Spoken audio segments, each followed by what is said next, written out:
Hablaremos esta noche un rato de algunas excentricidades de Nikolai Gogol que nos han sido reveladas por un amigo suyo, don Vladimir Nabokov. Gogol nació en 1809. Esta no es una excentricidad, ciertamente, pero para que sepamos de quién hablamos.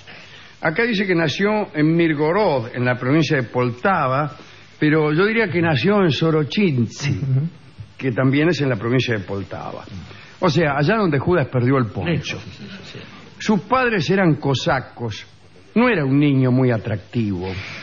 Dice Nabokov que era un chico blandengue, siempre con manos sucias, rulos grasientos y pus que le supuraba de las orejas. Un amor. Es curioso que esta pus que supuraba de sus orejas viniera a formar parte de la descripción. Sí, como algo permanente. No, Debería ser claro. abundante, ¿no? Quiere decir que no sería contingente, sino esencial aquella pus.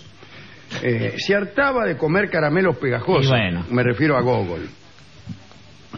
Bueno, sus compañeros de escuela, los de Gogol, Sí.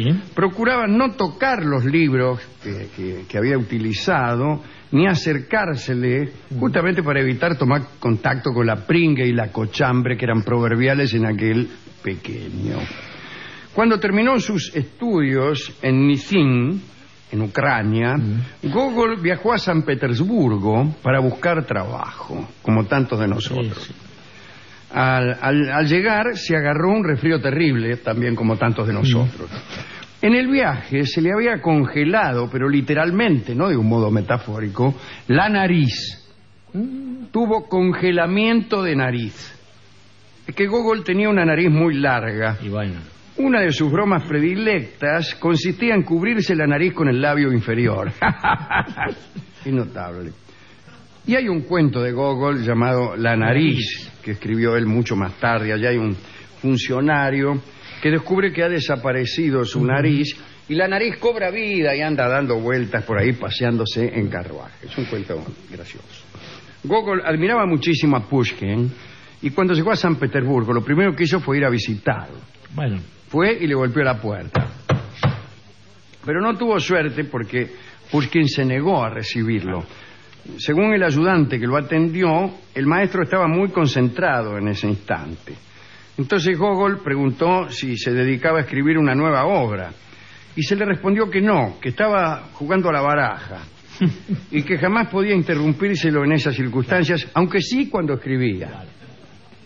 Gogol se retiró un poco desmoralizado y empezó a escribir ahí mismo en San Petersburgo. Lo primero que publicó fueron unos poemas que no gustaron a los críticos. Y fue tal el escarnio que Gogol compró todos los ejemplares y los destruyó. Consiguió, por suerte para él, un trabajito, fue funcionario, fue empleado nacional en aquellos tiempos, claro. zaristas,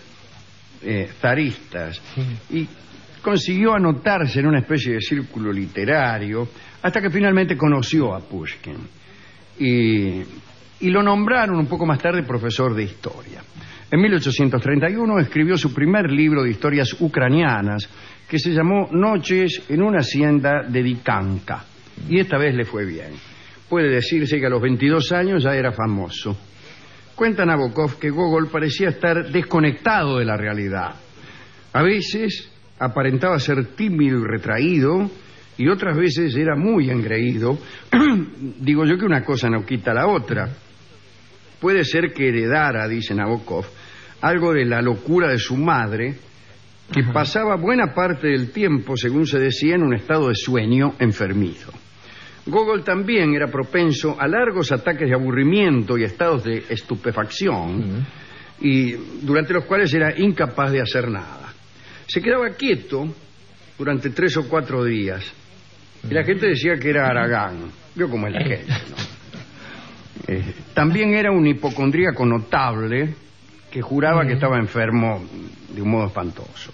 En cuanto a la mamá de Gogol, que como hemos dicho estaba un poco loca, adoraba a su hijo y estaba convencida de que era el responsable de todos los avances tecnológicos de la época, incluidos el telégrafo y el ferrocarril. Dice, es una mi madre. hijo inventó el ferrocarril. Sí, y hacía que sí con la cara. Gogol escribía de noche, digo yo, pasando a otra cosa, porque decía que durante el día había que ir al mercado a pagar impuestos. Y tenía razón. ¿Qué es esto de andar escribiendo de día? Decía entonces, o decía también, que no podía escribirse nada si no mediaban 3 o 4 horas anteriores sin hacer nada, para separar la escritura de la actividad mundana. Está mal. Parece que aunque estuviera muy inspirado, escribía un máximo de 10 páginas por cada jornada. Bueno, es mucho. Es muchísimo. Es muchísimo. Pero el caso es que este hombre no se permitía jamás escribir 11. Sí, bueno. Decía que ninguna supuesta inspiración que sobrepasara esa cantidad de páginas era fiable. Así que condensaba una jornada inspirada en esas 10 páginas y nada más. Y después al día siguiente releía. Hacía muy bien, hay que desconfiar de las jornadas inspiradas. Claro, sí, muy bien. ¿Acaso lo que uno cree en inspiración no es más que una especie de autocomplacencia, hija de la caña quemada alegre? Uno cuando se toma 5 cañas empieza a escribir mucho. ¿Pero por qué? Porque todo pasa el filtro. Claro.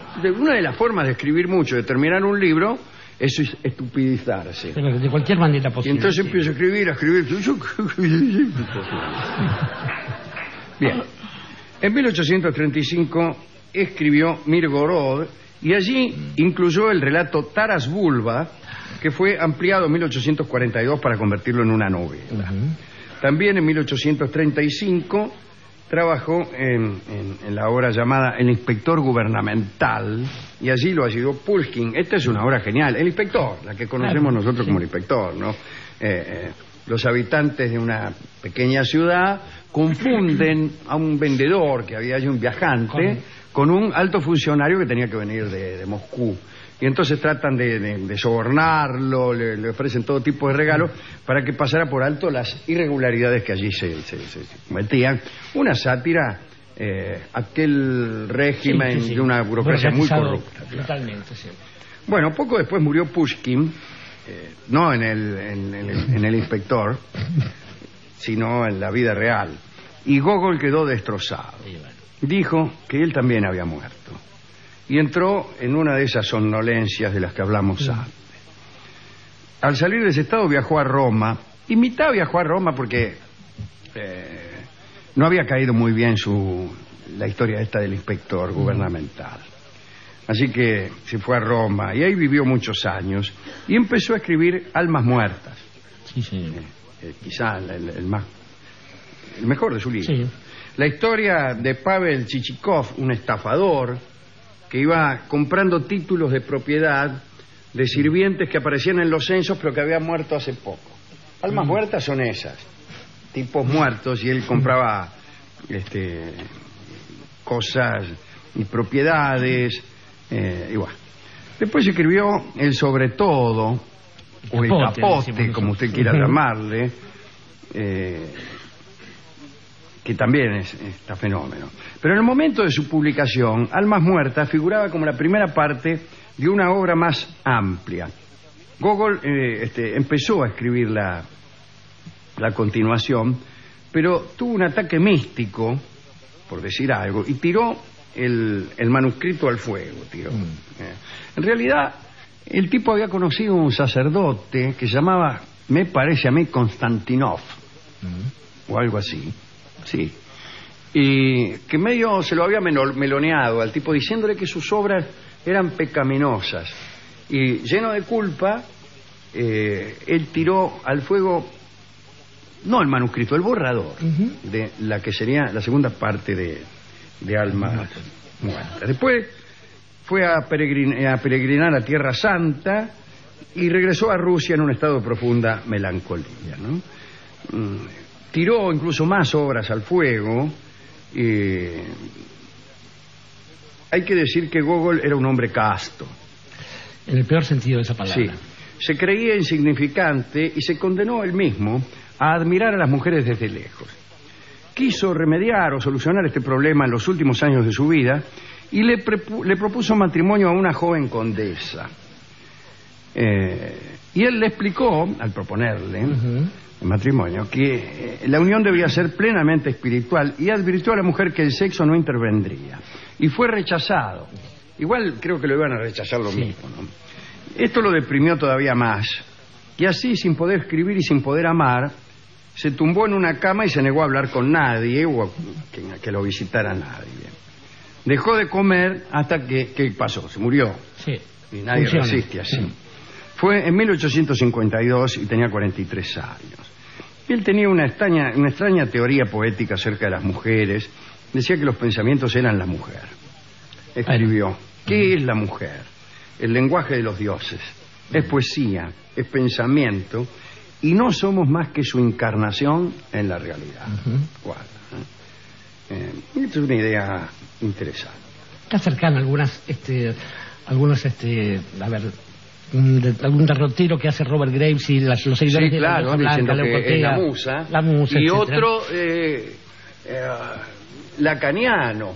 También, la mujer en realidad no existe, la femme existe, que es algo, un espacio vacío que está en el centro de todo. Bueno,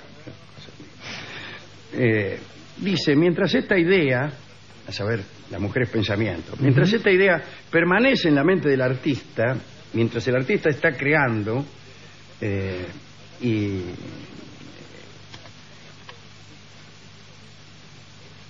la mujer no existe. La mujer, el pensamiento y la creación del artista es mujer decantada. Ahí me gusta más. Sí, está bien. La poesía es mujer porque ha pasado por la cabeza del artista. Esto es poético, pero es también machista. Como también lo es el pensamiento de Graves, condenando a la mujer a ser únicamente musa. Y además no es, pese a esta especie de ascetismo, no es en absoluto carente de sensualidad, sino todo lo contrario. Claro, es un subterfugio para la cosa, que es lo que hacemos todos, ¿no? Bueno, pero igual a mí me hubiera gustado tener esta idea. Sí, está bien. La voy a tener.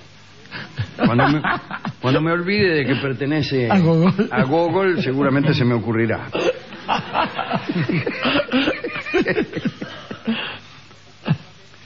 Bueno, Nabokov dice algunas otras cosas de Gogol, pero la verdad es que Nabokov, que ha sido, como usted sabe, un escritor tan complejo, tiene unos libros de historia literaria que son muy tonales. Tiene, claro, las cátedras de él en la Cornell University, donde tuvo alumnos como John Updike y qué sé yo, son sorprendentes en el peor de los sentidos de la palabra. Sí. Claro, critica un libro y cuenta el argumento. Sí, pero no, él desconocía probablemente el estructuralismo y todo eso. No lo desconocía, lo detestaba, que es peor. O lo detestaba, ¿no? Junto con el psicoanálisis, creía que el psicoanálisis y algunos arquitectos era lo peor que le podía pasar al mundo. Bueno.